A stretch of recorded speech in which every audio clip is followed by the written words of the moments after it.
예, 주여 깨닫는 마음을 주소서란 제목으로 우리 본문의 말씀 중심으로 하나님의 은혜 나누기 원합니다. 자, 오늘 그 본문은 두 문단으로 나눠져 있죠. 그런데 하나의 설교로 엮어서 이렇게 말씀을 나누는 이유는 자, 엘리라는 제사장, 그 엘리 제사장을 중심으로 요 두 사건이 일어나고 있는 겁니다. 자, 엘리라는 제사장의 그 말이 한쪽에서는 하나님의 축복으로 임하게 되고 또 다른 한쪽에서는 전혀 축복되지 못하는, 그죠? 그 말이 한나에게 임한 그런 놀라운 은혜와 축복과 반대로 전혀 열매 맺지 못하는 그런 모습을 보이고 있는데, 자, 이것을 통해서 하나님이 주시는 메시지가 있다라는 거예요.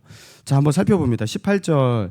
사무엘이 어렸을 때 세마포 에봇을 입고 여호와 앞에서 섬겼더라. 그의 어머니가 매년 드리는 제사를 드리러 그의 남편과 함께 올라갈 때마다 작은 것을 지어다가 그에게 주었더니, 자, 여기 사무엘이 무엇을 입었다고요? 예, 세마포 에봇. 여러분, 세마포 에봇은 사실 제사장만 입는 옷입니다. 간혹 성경에 세마포 에봇을 제사장이 아닌 사람이 입은 경우가 등장을 하는데 별로 없어요. 다윗이 그 세마포 에봇을 입고 하나님께 제사 드린 하나님 앞에 찬양하고 그렇게 한 경험이 있습니다. 자, 그런 특별한 경우를 제외하고 세마포 에봇은 제사장만 입는 옷이에요. 그리고 제사장은 아론의 그 후예들, 아론의 자손들이 제사장이 될 수 있잖아요. 자, 그런데 나이 30이 되어야지 그 세마포 에봇을 입고 제사장의 역할을 수행할 수 있었습니다. 자, 그런데 사무엘은 세마포 에봇을 어렸을 때부터 입었다라는 거예요. 자, 그러면 사무엘은 어렸을 때부터 제사장이었나? 꼭 그렇게 해석할 필요는 없다고 생각합니다. 자, 그런데 장차 사무엘은 이 세마포 에봇을 입었다, 요걸 이렇게 특정 기록을 한 이유가 무엇이냐면, 장차 엘리의 두 아들이 감당하지 못하는 제사장직을 이제 누가 감당할 것이다? 예, 사무엘이 감당할 것이라는 것을 암시하고 있는 거죠. 지금 당장 아이가, 이 어린아이가 그 뭐 제사장이 됐겠습니까? 그러지 않았을 거예요. 자, 그런데 엘리의 두 아들을 대신해서 이 사무엘이 그들의 빈자리를 채우게 될 것이다. 하나님께서 일으키시는 의로운 제사장이 그렇게 준비되고 있다. 막 이런 암시를 하고 있는 겁니다. 자, 그러면서 한나는 매년 제사를 드리러 실로 성전에 올라갈 때마다 사무엘에게 옷 한 벌을 지어다가 건넸는데, 자, 그렇게 매년 찾아오는 엘가나와 한나의 부부. 자, 엘리 제사장이 보니까요, 사무엘을 바친 이후에 그 뒤이어서 이제 그 둘째, 셋째를 갖지를 못하는 거예요. 자, 그러니까 안타까웠습니다. 그래갖고 엘리 제사장이 어떻게 합니까? 20절 같이 읽습니다. 시작. 엘리가 엘가나와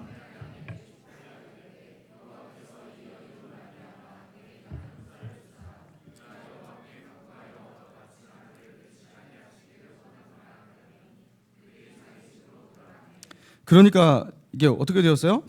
예, 이렇게 축복을 하니까 엘리 제사장이 21절 시작. 여호와께서 한나를 돌보시사 그로 하여금 임신하여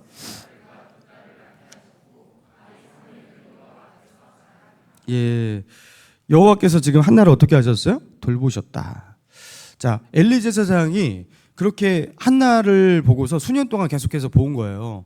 자녀를 생산하지 못하고 사무엘을 바친 이후에 자녀를 생산하지 못하고 매년마다 그렇게 한나가 아이 없이 그렇게 오는 모습을 몇 년 동안 본 겁니다. 자, 그걸 보고서 안타까웠던 엘리 제사장이 어떻게 합니까? 지금 여호와의 이름으로 그들을 축복했어요. 자, 그러니까 하나님께서 어떻게 하셨다? 한나를 돌보셨다. 여러분, 엘리 제사장의 이 축복이 그 하나님께서 그들을 축복하는 계기가 되었다라는 겁니다.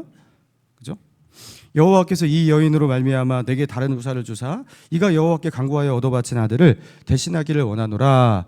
이 말을 하고 난 뒤에 하나님께서 그렇게 태의 문을 열어 주셨어요. 그리고 엘리 제사장의 그 말이 땅에 떨어지지 않게 그렇게 해 주셨어요. 여러분, 제사장의 축복을 통해서 한나를 그렇게 축복하고 계신 거예요. 자, 그런데 그 다음에 패러그래프는 이와 너무나 상반되어 있다라는 거예요. 비교가 된다라는 거예요. 자, 22절 시작. 엘리가 매우 늙었더니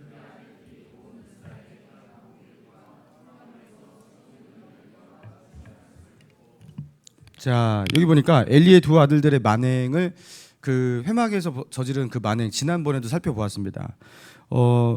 그 회막에서 어떻게 했어요? 그 재물들을 그렇게 강탈하고 막 그렇게 했잖아요. 근데 이제는 더 막장입니다. 회막 문에서 수종드는 여인. 회막에서 이렇게 허드렛 일을 하면서 그렇게 일을 하는 그 여인들이 있었는데 그 여인들과 함께 어떻게 했다? 동침했다. 간음죄를 짓고 있었다라는 겁니다. 자, 그러니까 이게 왜 이게 아주 극악한 죄냐면 회막 문에서 수종드는 여인도 회막을 왔다 갔다 해요. 자, 그리고 회막에서 제사의 업무를 감당하는 제사장도 회막을 들락날락합니다. 여러분, 그런데 그 당시에 이 회막은 성전이었단 말이에요. 이 거룩한 성전에 들어갈 때, 그죠? 이 성막 안에 들어갈 때, 여러분 제사장도요 정결 예식 다 해야 됩니다. 부정한 것, 더러운 것 있으면 안 돼요. 자, 그런데 그들이 이 죄를 지으면서 백성들도 짓지 않는 이 죄를 지으면서 그 회막을 들락날락 했다라는 겁니다. 자, 그러니까 뭘 말하는 거예요? 거룩한 제사와 그죠? 하나님의 거룩한 예배, 성전 이런 것들을요 멸시했다라는 겁니다. 자, 그러면서 이 소식을 그의 아버지 홈니아와 비느하스의 아버지 엘리사장이 들었어요. 그러니까 23절 그들에게 이르되 너희가 어찌하여 이런 일을 하느냐? 내가 너희의 악행을 이 모든 백성에게 듣노라. 내 아들들아 그리하지 말라. 내게 들리는 소문이 좋지 아니하니라. 너희가 여호와의 백성으로 범죄하게 하는도다. 자, 너희가 여호와의 백성으로 범죄하게 하는도다. 자, 그러니까 이 홈니아와 비느하스가 제사장으로서 자기 산하에 자기 수하에 또 종들이라든가 사환들을 시켜갖고 그들과 함께 같이 공동으로 이렇게 죄를 짓고 이 죄에 연루된 사람들이 그들만 있는 것이 아니라 그들 산하에 여럿이 있었던 겁니다. 그래서 이 백성으로 범죄하게 하는도다. 문제가 굉장히 심각한 거죠. 자, 그러면서 중요한 것이 25절 같이 읽습니다. 시작. 사람이 사람에게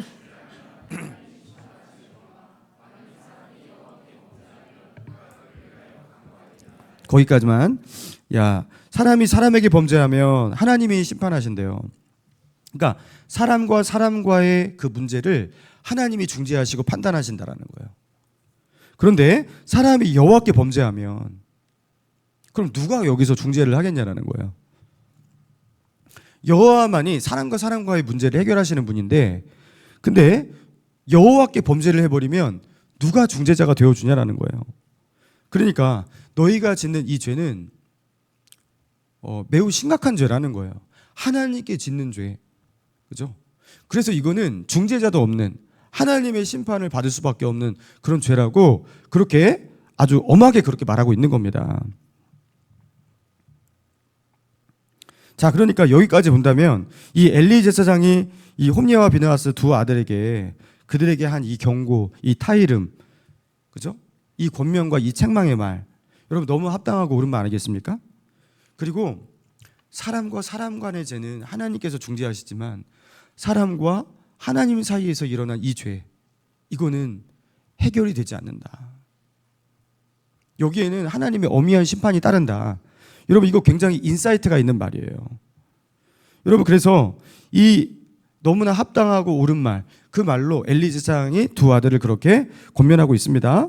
자, 그런데 두 아들이 어떻게 반응하고 있는지 25절 중간에 보니까 아까 읽지 않은 부분부터 그들이 이렇게 시작하죠.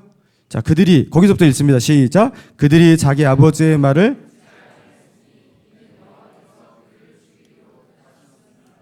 자, 그들이 아버지 엘리의 말을 듣지 않았대요. 자, 그 이유를 기록하고 있는데 의미심장하죠. 그 이유가 무엇이라고요? 여호와께서 그들을 죽이시기로 뜻하셨다. 죽이시기로 그렇게 결정하셨다. 그래서 그들은 엘리의 말을 듣지 않았다. 이렇게 말하고 있습니다. 그러니까 이 엘리의 말을 들었다면 이 홈니아 비느하스는 죽지 않았을 거예요. 만약에 이 말이 들렸다면 그리고 이것이 깨달아졌다면 여러분 그들이 어떻게 됐겠습니까? 그들이 그렇게 저주받지 않았을 거예요. 그죠? 그 아버지의 그 권면에 마음이 부드러워지고 그죠? 겸손해지고 야 정말 이러다가 내가 지금 천벌을 받지. 이런 마음을 가지고 이 두려움이 임했다면 그렇게 되지 않았을 거예요. 그런데 그들은 아버지의 그 말을 듣고도 전혀 깨닫지 못합니다. 마음이 전혀 겸손해지지 못합니다. 들어도 들리지 않습니다. 왜요? 그 이유가 무엇이에요? 하나님께서 그들을 죽이기로 하셨기 때문에. 하나님 앞에서 이미 그들은 사형 선고를 받은 자들이라는 거예요. 그래서 하나님은 당신이 죽이기로 한 자, 하나님께서 심판하시기로 결정한 자에게 무엇을 빼앗고 주지 않으신 거예요? 깨닫는 마음. 깨닫는 마음을 주시지 않아요. 들리는 귀를 주시지 않아요. 자, 여러분 그러면서 보시기 바랍니다. 엘리 제사장이 한나를 향해서, 그죠? 그 사무엘의 어머니 한나를 향해서 축복할 때 권위가 있고 능력 있는 말씀으로 그 엘리 제사장의 말대로 이루어졌어요. 그죠? 그 엘리 제사장의 그 언어가 한쪽에서는 너무나 축복된, 그죠? 하나님의 은혜와 축복의 그런 메시지가 되어서 권위가 있고 힘이 있고, 그죠? 그런 축복의 말이 되어서 열매를 맺었다라는 겁니다. 자, 그런데 이 엘리 제사장의 말이 자기의 아들들을 향할 때는 어떻게 되었어요? 그들을 향해서 이 죄에서 돌이키라고, 그죠? 그 죄에서 돌이키면 너희는 죽지 않을 거라고, 하나님의 심판을 받지 않을 거라고 하는 이 경고가, 이거는 먹혀야 되는데 여러분 전혀 먹히지 않고 그들에게 능력도 열매도 없었습니다. 자, 그러면서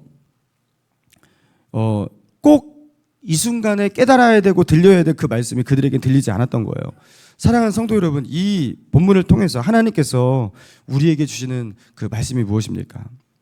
여러분, 엘리 제사장이 그 뒤에 보면 이제 엘리 제사장도 심판을 받아요. 두 아들들에 대한 그 책임이 있기 때문에. 여러분, 그리고 이 엘리 제사장도 영적으로 어두워져 있고 흐려져 있고 사사기의 타락의 어떤 그 물결 속에서 같이 그 영적으로 어두워진 제사장이 그런 면모를 보이고 있습니다. 그러나 그럼에도 불구하고 영적 권위를 가지고 있는 권위자예요. 자, 그런데 그런 엘리 제사장의 말을 통해서 하나님은요 한나를 축복하세요. 그렇죠? 그렇잖아요. 계기가 다 엘리 제사장의 그 축복이었어요. 그 한나가 그렇게 술 취한 것 같이 그렇게 막 기도하고 있을 때 하나님께서 너의 간구를 들으시기 원한다 하니까 진짜 그렇게 들어줬고, 그리고 매년마다 그렇게 그 사무엘을 바친 뒤에도 엘가나와 한나가 그 계속 후사가 없이 그렇게 올라오는 모습을 보고서 저러면 안 되는데 하면서 엘리 제사장이 축복하니까 정말 그 말대로 그때부터 되었어요. 그죠? 그래서 5 그 아들 딸을 낳게 되지 않습니까? 자, 그러니까 하나님은요 엘리 제사장을 통해서 그렇게 은혜와 축복을 붓고 계세요. 자, 그런데 정작 자기의 아들들에게는 꼭 들어야 되는 이 말이 들리지가 않아요. 그죠? 그들에게는 그 악행을 멈추는 그 브레이크가 되어서 그 경고와 그 권면이 먹혀야 되는데 그게 먹히지를 않아요. 자, 뭘 말하고 있냐면, 자 보세요. 한나 원래 하나님을 그렇게 악마하고 바라보는 신실한 믿음을 가진 자였습니다. 그죠? 그러니까 그런 자에게는요 은혜에 은혜가 더해져요. 그런데 엘리의 2 아들 홈니와 비느하스, 그들은 하나님께 불순종할 뿐만 아니라, 그죠? 하나님의 그 제사를 멸시하는 자였어요. 자, 그런데 그 악을 멈출 수가 없어요. 그리고 하나님께서 그들을 살릴 수 있는 유일한 기회, 이 권면을 들으면 되는데 그것도 들리지가 않아요. 뭘 말하는 겁니까? 영적인 부익부 빈익빈입니다. 하나님께서 축복하시는 자에게는 더 큰 축복을 계속해서 주세요. 은혜 주시는 자에게는 더 큰 은혜를 주시고요. 자, 그런데 하나님께서, 그죠? 이렇게 하나님의 은혜가 없는 자, 그죠? 하나님과의 만남이 없는 자, 불순종하는 자. 자, 이 홈니와 비느하스잖아요. 근데 그들에게는 그 악한 상황 가운데서 구제받을 수 있는, 구원받을 수 있는 그 유일한 기회조차 하나님께서 빼앗으십니다. 들을 기까지 빼앗으세요. 그래서 그들은 멸망으로 나아가게 하시는 거예요. 진노의 자리로 나아가게 하시는 거예요. 영적인 부익부 빈익빈입니다. 여러분, 마태복음 25장에 보면요 달란트의 비유 여러분 잘 아시잖아요. 주인이 먼 곳으로 가는데 어떤 사람에게 5달란트, 어떤 사람에게 2달란트, 어떤 사람에게 1달란트. 자, 그런데 5달란트 받은 사람은 몇 달란트를 남겼어요? 5달란트를 남겨서 10달란트. 그래서 2달란트 받은 사람은 2달란트를 남겨서, 그죠? 4달란트를 가지고 온 거예요. 주인에게. 1달란트 받은 사람은요 땅에 묻어버리죠. 나는 왜 1달란트야 하면서 땅에 묻어버려요. 그리고 주인이 올 때 그거 땅에서 파갖고 다시 돌려드립니다. 자, 그런데 그 주인이 그 모습을 보고서 어떻게 합니까? 이 악하고 게으른 종아. 그러면서 주인에게 이렇게 말합니다. 여러분 제가 너무 불쌍하게 보고 그러지 않으셔도 됩니다. 저 괜찮아요. 여러분에게 전달만 되면 됩니다. 이 악하고 게으른 종아 하면서 그 사람이 가지고 있는 그 한 달란트를 빼앗아 누구에게 줍니까? 예, 10달란트. 그죠? 5달란트를 가지고 5달란트를 남겼던 그 사람에게 주라고 하십니다. 와, 이게 너무 신기한 거예요. 아니, 안 그래도 많이 가지고 있는데 왜 더 주냐고요. 이게 너무 불공평한 것 같아. 너무 불공평한 것 같아요. 여러분, 성경에는요, 평등이란 말이 단 한 번도 나오지 않는다는 거 아십니까? 하나님께서 은혜와 긍휼을 공평하게, 평등하게 그렇게 주시냐? 그렇지 않아요. 그런 개념이 없어요, 성경에는. 있는 자는 더 있게 돼요. 자, 그래서 그 달란트 비유 마지막에 주님께서 이렇게 말씀하시죠. 무릇 있는 자는 받아 풍족하게 되고 없는 자는 그 있는 것까지 빼앗기리라. 여러분, 영적인 부익부 빈익빈 그거를요, 하나님은 오히려 원리와 같이 말씀하세요. 있는 자는 더 있게 된대요. 근데 없는 자는 그 있는 것도 빼앗긴대요. 여러분, 하나님은요, 우리에게 은혜를요, 이 사람은 은혜가 너무 없고, 이 사람은 지금 이러다가 너무 심판을 받게 되고, 이 사람은 너무 저주를 받게 되고, 그러니까 이 사람에게는 긍휼과 은혜를 베풀어야겠다. 이게 아니라는 겁니다. 있는 자에게는 더 주시고요, 없는 자에게는, 그죠?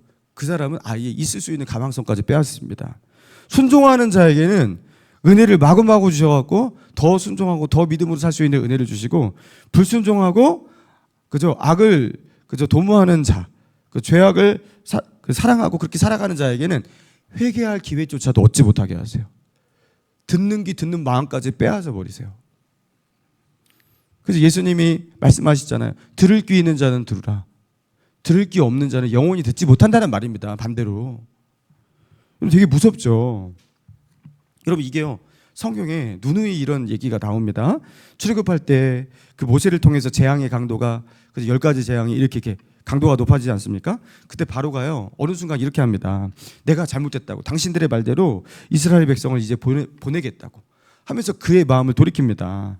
자, 그런데 이 바로가 어떻게 합니까? 조금 지나면 안 되겠다고 하면서 마음이, 옛날 성경에는 강팍해져서 이렇게 나와요. 강팍해졌다. 그래서 이스라엘 백성을 못 보내겠다고 그렇게 말합니다. 분명히 마음이 녹아져가지고, 야, 이러다가 내가 망하겠다 해갖고 이스라엘 백성을 보낸다고 했던 바로가 어떻게 합니까? 마음이 바뀌어요. 마음이 다시 강팍해져요. 자, 출애굽기 10장 1절에 이렇게 나왔어요. 여호와께서 모세에게 이르시되 바로에게 들어가라. 내가 그의 마음과 그의 신하들의 마음을 완강하게 함을, 그러니까 옛날에 강팍하게 함을 지금 우리 성경에서는 완강하게 함을 이렇게 바꾼 거예요. 나의 표징을 그들에게 보이기 위함이라. 하나님께서 바로의 마음을 어떻게 하셨다라는 거예요? 강팍하게 하셨다. 완강하게 하셨다. 고집스럽게 하셨다. 마음이 부드러워지는 게 아니라, 그죠? 그 마음이 부드러워지고 녹아져야지 뭐가 들릴 거 아니에요, 그죠? 근데 그런 마음을 주시지 않았다라는 겁니다. 여러분, 뭘 말하는 겁니까? 하나님께서 깨닫는 마음을 주셔야지 깨닫는 거예요. 하나님께서 부드러운 마음 주셔야 돼요. 그렇죠? 우리에게 들을 귀를 주셔야 돼요. 여러분, 그래야지 마음도 열리고 귀도 열리게 되는 거예요. 여러분, 엘리의 두 아들을 죽이기로 결정하신 하나님, 그들에게 회개할 마음을 주시지 않습니다. 깨닫는 마음 주시지 않습니다. 겸손한 마음 주시지 않습니다. 하나님에 대한 두려움 주시지 않습니다. 그리고 그 악을 더 짓게 하십니다. 그리고 그 죄 속에서 심판하려 하시는 거예요. 여러분, 그러니까요, 내가 어떤 방향으로 나아가고 있는가가 진짜 중요한 거예요. 이걸 한번 그 물결을 타면 그쪽으로 더 나아가게 돼 있는 거예요. 여러분, 저는요, 이걸 확실히 알고 있습니다. 회개는 내 마음대로 되지 않는다. 제가 21살 때로 기억을 하고 있는데요, 그때 갑자기 그런 생각이 드는 거예요. 혹시 나는 예수를 잘 믿고 있는데, 경건하게 살려고 그렇게 노력하고 있는데, 예수를 안 믿고 교회도 다니지 않고 자기 맘대로 살고 있는 저 세상 사람들이 더 행복하게 사는 거 아니야? 예수 믿으니까, 그죠? 술도 안 하고 담배도 안 피죠. 그죠? 그것뿐만이 아니에요. 뭐 아무튼 죄 짓는 거 이런 거 다 안 하잖아요. 더러운 거 다 안 하잖아요. 혼전순결 해야 되고 다. 아니 근데 저렇게 방탕하게 살고 있는 저 사람들이 훨씬 자유롭고 행복하게 살고 있는 거 아닐까? 나는 예수 믿는다고 나 혼자 행복하다고 착각하고 있는 거 살고 있는 거 아닐까? 갑자기 이 생각이 드는 거예요. 그러면서 그 당시에 제가요, 저 혼잣말로 이렇게 말하거든. 저는 미친 짓을 했어요. 제가 어떤 일을 했냐면 하나님 앞에 기도를 드립니다. 이렇게 기도를 했어요. 하나님, 제가 한 달만 하나님을 떠나서 살아볼게요. 절대로 하면 안 되는 걸. 여러분 이거 흉내도 내시면 안 돼요. 그 뒤 이야기를 들어보시면 압니다. 한 달만 하나님을 떠나서 살아볼게요. 제가 또 실험 정신이 강해서 한번 해봐야 돼요. 주님 없다 생각하고 한 달만 그냥 한번 살아볼게요. 저는 한 번도 저 사람들이 사는 것 같이 살아본 적이 없어서 궁금합니다. 체험해봐야 저도 알 거 아니에요. 그러면서 한번, 그래 그 다음부터 제가 하나님은 없다 가정하고 한번 살아봤어요.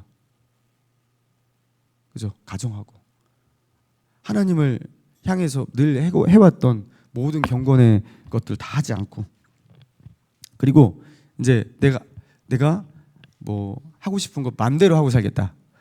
그래서 일탈을 하려고 하는데 경건하게 살아왔던 삶의 어떤 그 습성이 있어서 일탈이 심각하게 나가지는 못하겠더라고요. 여러분 생각하는 그 일탈까지는 못 갑니다. 그렇지만 저 나름대로 엄청난 일탈을 했어요. 학교 수업 안 듣고 빼먹고 비디오방 가서 그 비디오 보고, 저에게 이게 일탈이에요. 이럴 때 술도 마셔봐야겠다 하면서 술을 마시려고 하는데 맛이 없어서 못 먹겠어요. 막 이런 거 하는 거예요. 주일날 예배 드리러 가는 척 하면서 다른 데로 새갖고 놀다 오고 막 이런 거 하는 거예요. 제가요 그때 뭘 느꼈냐면 자유함을 느꼈습니다. 와, 자유하다. 와, 내가 그동안 이 속박 속에 살아왔구나. 세상 사람들이 이런 쾌락이 있구나. 와, 되게 자유롭더라고요. 내일은 뭐 할까 하면서 막 기대도 되고요. 여러분 해보시면 안 됩니다. 이거 절대로 여기까지 듣고서 설교 끄시면 안 돼요. 근데 요게 딱 3주 갔습니다. 3주 갔습니다. 3주 뒤에는 자유함이 그 행복감 속에 이렇게 느껴지는 게 아니라 이상해요. 내가 너무 이상한 거예요. 내 마음에 그 약간 자유함을 느꼈는데 또 다른 속박이 오더라고요. 근데 그 속박이 뭔지를 모르겠어요. 그리고 그동안 느꼈던 영적인 감각이 있잖아요. 하나님이 살아계시다는 걸 우리는 머리로만 아는 게 아니잖아요. 여러분 이게 하나님을 마음과 마음으로 만나지 못하면 하나님을 주님이라고 고백할 수가 없어요. 근데 하나님이 안 느껴져요. 하나님이 느껴지지 않아요. 하나님을 부를 수도 없어요. 하나님이 느껴져야지 하나님을 부를 수 있다는 걸 그때 알았습니다. 영적인 모든 감각이 사라집니다. 자, 그러면서 이어지는 생각이 무엇이냐면 그 전까지 자유함이었는데 이게 허무함으로 바뀌더라고요. 그러니까 맨날 하던 거 뭐 그거 뭐 해서 뭐 하나라는 허무함으로 바뀌어요. 그 다음에 지겹다, 재미없다. 그 다음에 무기력함으로 나아가더라고요. 아무것도 하기 싫다. 그리고 이게 어디로 가냐면 살기 싫다로 가더라고요. 살기 싫다. 더 가니까요. 이게 어디로 가냐면 죽고 싶다로 가더라고요. 제가 거기까지 갔습니다. 죽고 싶다. 왜 살지? 와, 한 나락으로 떨어진데 딱 한 달 걸렸어요.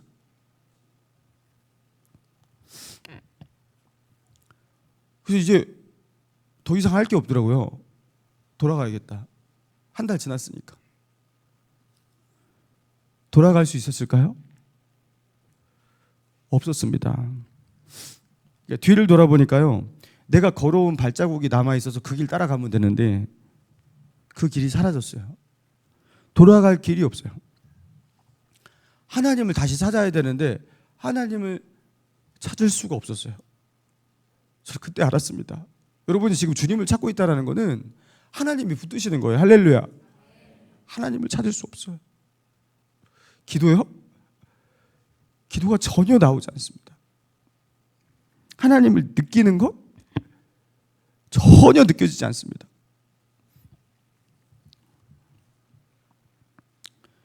회개하면 되잖아요. 그 회개를 하려고 했죠. 안 됩니다. 회개가 안 됩니다.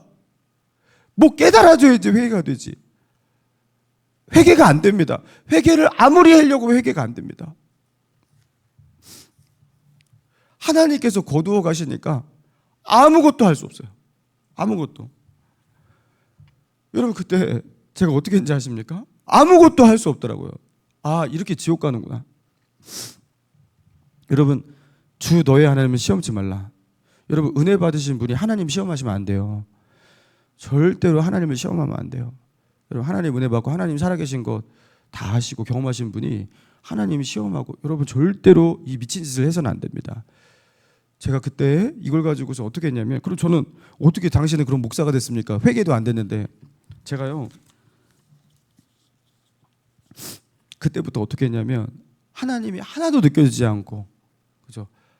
하나님께로 갈 수가 없더라고요. 하나님이 저에게 있는 모든 영적인 감각을 다 막아버리셨어요. 제가 어떻게 했냐? 하나님은 저를 받아주시지 않지만 저는 하나님께로 가서 기다리겠습니다 하면서 아무것도 들리지 않고 아무것도 보이지 않고 아무것도 깨달았지 않는 그 예배를 6개월 동안 드렸어요. 이거 하나님이 주실 때까지 저는 여기 기다리겠다고. 평생이라면 평생 동안 이렇게 기다리겠다고. 제가 잘못했다고. 근데 이게요, 그러면 회개한 거 아닙니까? 아니에요. 하나님이 만나줘야지 회개가 되더라고요. 하나님이 안 만나줘요. 그러면서 6개월 뒤에 어느 날 처음으로 예배를 드리는데 하나님이 느껴졌습니다. 여러분이 지금 하나님께 예배 드리면서 하나님을 누리는 그 영적 감각, 그거 그냥 있는 게 아닙니다. 하나님의 은혜인 줄로 믿습니다. 절대로. 그래서 그때요, 하나님이 주셔야지 내가 신앙생활을 할 수 있다는 걸 그때 알았어요. 여러분, 하나님은요 겸손히 주님을 찾으면서 구하면서 주님의 은혜를 주시는 그런 자에게 주님의 은혜를 주시는데, 하나님께서 우리에게 주시는 최고의 축복, 최고의 은혜가 무엇이냐면 다른 것이 아니에요. 따라해 봅시다. 깨닫는 마음. 여러분, 하나님이 우리에게 주시는 최고의 축복이 무엇이냐면 깨닫는 마음이에요. 그래서 믿음이 좋으신 분들, 은혜가 있는 분들은요 늘 깨달아요. 아니, 맨날 깨달으면서 왜 또 깨달아? 이제부터 깨달을 게 없어야 되잖아요. 근데요, 이상해요. 신기해요. 깨닫는 사람은 늘 깨달아요. 그죠? 하나님의 말씀이 들리는 사람은 맨날 들려요. 그죠? 아니, 회개할 게 그렇게 많아갖고 회개를 지금까지 해왔는데 또 회개를 해요, 세상에. 뭘 깨달았다고? 은혜가 넘치는 사람은요 늘 깨닫고 늘 회개하고 늘 은혜가 넘치고. 자, 그런데 믿음이 없고 강팍한 사람은요, 그렇게 믿음이 없고 강팍하고 은혜 없이 살았으니까 조금이라도 은혜가 있어야 될 거 아니에요. 조금이라도. 근데 그 조금의 은혜도 없습니다. 1도 안 들립니다. 1도 은혜가 임하지 않습니다. 1도. 신기하죠? 영적인 부익부 빈익빈. 여러분, 우리는 이미 경험하고 있는 겁니다. 하나님은 있는 자에게 더 주시고요, 없는 자에게는 있는 것까지 빼앗으세요. 은혜 속에 살아가고 은혜 가운데 머무르고 믿음으로 살아가고 믿음 가운데 살려고 하는 자에게 하나님은 더 큰 은혜를, 더 큰 믿음을 주세요. 더 깨닫게 하세요. 자, 그런데 그렇지 않고 반대쪽에서, 그렇죠? 그렇게 살아가는 자에게는요 깨달을 수 있는 기회조차 주시지 않습니다. 여러분, 우리 목감신일교회에서는 여러분 그렇게 교만한 사람, 마음이 굳어진 사람, 그죠? 강팍한 사람, 마음이, 그죠? 은혜가 1도 임하지 않는 사람, 여러분 이쪽으로 가는 사람 한 명도 없으시기 바랍니다. 예. 야, 그러면은 그쪽에 있는 사람이 이쪽으로 바꾸려면 어떻게 하냐? 자, 그 중심에 뭐가 있냐면 교만이 있어요. 자, 어떤 교만이냐면, 하나님 앞에서 이 교만이 무엇이냐면, 하나님이 믿어지십니까? 그러면은 나는 안 믿어집니다. 안 믿어진다고 해야 돼요. 그게 정직한 말이에요. 근데 이렇게 말해요. 하나님은 없다고. 그런 사람의, 그 교만한 사람의 특징은 무엇이냐면 자기가 하나님을 잘 모르는 거예요. 그럼 자기가 잘 모른다고 해야 돼요. 나는 잘 모른다. 하나님이 있는 것도 없는 것도 잘 모르고 하나님이 계시다면 그 하나님에 대해서도 잘 모르겠습니다. 이렇게 말을 해야 돼요. 그게 정직한 말이에요. 근데 어떻게 말하냐면 하나님은 없어. 내가 경험하지 못하고 내가 느끼지 못한 하나님이니까 그런 하나님은 없어. 내가 생각하기에 이러한 논리에 따라서 하나님은 없어. 이렇게 교만하게 말을 해요. 그런 사람에게는, 그 교만한 사람에게는 일의 은혜도 안 주십니다. 하나님은 최소한 겸손을, 그죠? 겸손하게 나는 모릅니다. 그죠? 그래서 불신자들도 하나님의 은혜를 받을 수 있는 그 첫걸음이 무엇이냐면 겸손이에요. 주님, 하나님이 살아계시다라고 하는데 저는 하나님을 잘 모르겠습니다. 저를 긍휼히 여겨 주셔서 저에게 당신을 알려주세요. 나타나주세요. 하나님이 살아계시다면 저를 만나주세요. 이렇게 말하는 사람에게 은혜를 주시는 거예요. 여러분, 그래서 교만은 그때부터 영적인 부익부 빈익빈의 원리에 의해서 저주와 멸망으로 가는 거예요. 자, 신명기 29장 1절 이하에 보니까 호렙에서 이스라엘 자손과 세우신 언약 외에 여호와께서 모세에게 명령하여 모압 땅에서 그들과 세우신 언약의 말씀을 이러하니라. 모세가 온 이스라엘을 소집하고 그들에게 이르되 여호와께서 애굽 땅에서 너희 목전에 바로와 그의 모든 신하와 그의 온 땅에서 행하신 모든 일을 너희가 보았나니 곧 큰 시험과 이적과 큰 기사를 내 눈으로 보았느니라. 그러나 깨닫는 마음과 보는 눈과 듣는 귀는 오늘 여호와께서 너희에게 주시지 아니하셨느니라. 여러분, 신명기 그 말씀 보면 그들이 이렇게 민수기에서 그 광야에서 그렇게 기적을 체험하고 하늘에서 맨날 만나가 떨어져요. 아니 어떻게 하늘에서 떨어지냐고. 그게 막 이런 기적, 반석에서 막 물이 터쳐 나오고 막 이런 기적 속에 살면 믿음이 없을 리가 없잖아요. 그죠? 당연히 믿음이 있고 은혜가 있어야 되잖아요. 근데 왜 그들은 항상 하나님 앞에 반역하고 거역하고 불순종하고 그렇게 할까? 억장 터지, 답답하잖아요. 그죠? 그들의 모습이 왜 그럴까? 하나님께서 그들에게 뭘 안 주셨다고요? 깨닫는 마음과 보는 눈과 듣는 귀는 주시지 않았다. 여러분, 이거요, 하나님이 주셔야지 가질 수 있는 거래요. 그래서 그 뒤에 이렇게 나오거든요. 신명기 29장 5절 이하에 주께서 40년 동안 너희를 광야에서 인도하게 하셨거니와 너희의 몸에 옷이 낡아지지 아니하였고 너희 발에 신이 헤어지지 아니하였으며 너희에게 떡도 먹지 못하고 포도주와 독주도 마시지 못하게 하셨음은 주는 너희 하나님 여호와이신 줄을 알게 하려 하심이라. 40년 동안 그런 은혜, 신발이 이상하게 헤어지지 않아요. 옷이 낡아지지 않아요. 기적이잖아요. 그죠? 하나님께서 그런 기적과 그런 은혜 속에 살게 하셨다라는 거예요. 그런데 이상하게 깨달아지지가 않아요. 만유의 주이신 하나님, 그 하나님께서 주시고자 하면 주시고, 그죠? 그분이 빼앗고자 하면 우리는 가질 수가 없고, 그분이 우리의 모든 것에 그 생명의 근원이 되고 힘과 능력의 근원이 되시고, 그분이 모든 것을 이루시는 분이시구나. 이 절대 주권자 하나님이 깨달아지지가 않아요. 왜요? 하나님이 주시지 않기 때문에. 사랑하는 성도 여러분, 하나님께 깨닫는 마음을 구하시기 바랍니다. 여러분, 내가 받을 수 있는 가장 큰 축복은 무엇일까? 여러분, 하나님 앞에 한 가지만 구하실 수 있다면 여러분 뭘 구하시겠습니까? 여러분, 진짜 제일 큰 축복이 무엇일까요? 예? 하나님, 나에게 100억만 주세요. 그러면 여한이 없겠어요. 여러분, 이것보다 더 큰 축복이 무엇일까요? 우리 딸 자식, 아들, 딸 공부 잘하고 명문대학 가고 대기업 취업하고 그래서 잘 먹고 잘 살고, 그죠? 여러분, 그렇게 하면 그 축복받은 가정입니까? 하나님이 주시는 최고의 축복, 여러분, 하나님 앞에서 깨닫는 마음인 줄 믿습니다. 여러분, 늘 깨닫는 마음이 있어서 믿음으로 살았던 사람이에요. 근데 더 믿음으로 살려고 그래요. 이미 회개하고 겸손하거든요.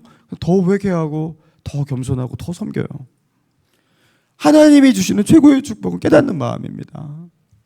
이번 주에 제가 특별한 곳에 신방을 갔는데, 저희 교회 집사님의 어머님이신데 수년 동안 거동도 못 하시고 말도 못 하시고 요양병원에 누워 계신 분이에요. 수년 동안. 그 믿음의 어머니 권사님이신데 아무것도 못 하시고 말도 못 하시고 오른손만 조금 움직이세요. 근데 그 어머니께서 이 강대성 목사를 찾으셨대요. 그 신일교에서 제가 알던 권사님이셨는데, 누구를 보고 싶냐고 물으니까 다 이렇게 하고 강대성 목사를 보고 싶다고 그랬대요. 그래서 제가 반가운 마음으로 찾아갔습니다. 제가 그분이 코로나 전에 제가 찾아갔다가 이제 오랜만에 갔는데 시편 말씀을 좋아하세요. 그 시편 말씀으로 짧은 설교를 했어요. 근데 그분이 그 말씀을 들으면서 저의 손을 얼마나 꽉 잡으시는지, 그리고 우세요. 자꾸 울어요. 그러니까 아무것도 움직일 수가 없는데 뭐 하나는 작동하냐면요, 이 눈물. 나를 왜 찾았을까? 저를 좋아해서라기보다는요, 목사를 찾았던 거예요. 목사는 뭐 합니까? 말씀 전해주잖아요. 하나님의 말씀으로 위로할 수 있고 하나님의 말씀으로 건면해 줄 수 있는 목사를 찾는 거예요. 그리고 거기서 소망과 위로를 찾는 거예요. 거동은 못하지만 제가 그때 그 모습을 보면서 이분이 이게 살아있는 하나님을 향한 예배를 드리고 있구나. 왜요? 눈물이 마르지 않아요. 계속해서 울어요. 몸이 잘 움직이고 자유로우면 뭐합니까? 건강하면 뭐합니까? 마음이 불구인 사람, 깨닫는 마음이 없는 사람이 있어요. 여러분, 하나님의 저주입니다. 깨닫는 마음이 없는 것 최고의 저주입니다. 여러분, 그래서 다른 것보다 하나님이 우리에게 줄 수 있는 최고의 축복, 깨닫는 마음을 구할 수 있는 저와 여러분 되시기를 주님의 이름으로 축원합니다. 우리 찬양하고